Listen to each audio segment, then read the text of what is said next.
اس کے بعد میں حافظ عبدالرحمٰن فائز امین کی اللہ سے گزارش کرتا ہوں کہ مختصر سے وقت میں ہم لوگوں کو کچھ نصیحت فرمائیں۔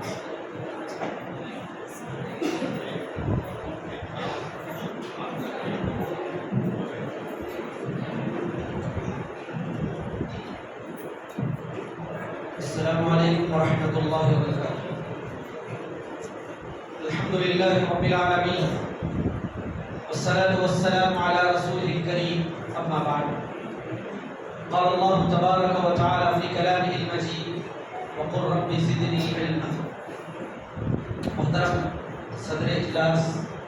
دیگر علماء کرام، عزیز طلباء و طالبات اور خواتین اسلام،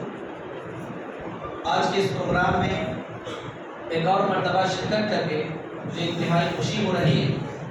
اور اگر میں یہ کہوں تو بیجا نہ ہوگا کہ فی الوقت میں ضلع کرنول کے سب سے زیادہ خوش نصیب بچوں سے مخاطب ہوں۔ یہ اتنا منظم پروگرام اور اتنے سالوں سے شاید ضلع کرنول میں کہیں اور نہیں چل رہا ہے،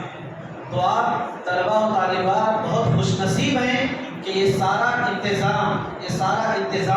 سارا اہتمام سب آپ کے لیے ہو رہا ہے، کہ علماء آپ کے لیے لگائے گئے ہیں، نوجوان آپ کے لیے محنت کر رہے ہیں، قوم آپ کے لیے کوششیں کر رہی ہے، آپ کے گاؤں والے آپ کا ساتھ دے رہے ہیں، تو آپ کا کام صرف پڑھنے کے علاوہ،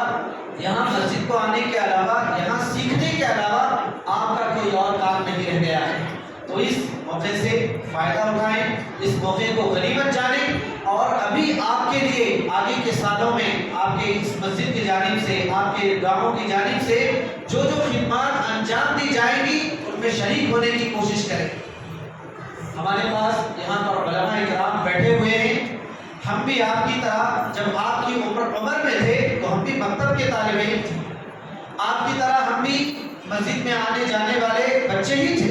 ہمیں بھی کسی نے اس طرح آپ کے امام صاحب کی طرح کسی نے ہماری بھی رہنمائی کر دی، مسجد کے متولی صاحب کی طرح کسی نے ہماری رہنمائی کر دی، اللہ تبارک و تعالیٰ کا احسان ہوا، ہم بھی حافظ عالم بن گئے۔ تو آپ میں بھی اگر آپ محنت کریں گے، آپ کے ماں باپ ٹھان لیں گے، ہمت کریں گے، تو آپ میں بھی انشاءاللہ مستقبل کے علماء بیٹھے ہوئے ہیں، آپ میں بھی انشاءاللہ مستقبل کی معلمات بیٹھی ہوئی ہیں۔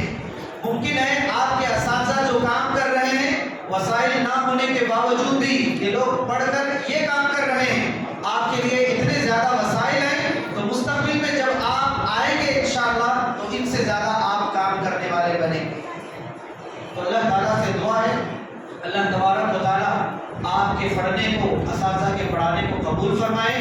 جو نوجوان خدمت کر رہے ہیں، اللہ تبارک و تعالیٰ ان نوجوانوں کی کمائی میں برکت عطا فرمائے، ان کے والدین کو صحت و عافیت سے رکھے، اور اللہ تبارک و تعالیٰ دنیا اور آخرت کو بہتر بنائے۔ آمین۔ وآخر دعوانا الحمد للہ رب العالمین۔ السلام علیکم ورحمۃ اللہ وبرکاتہ۔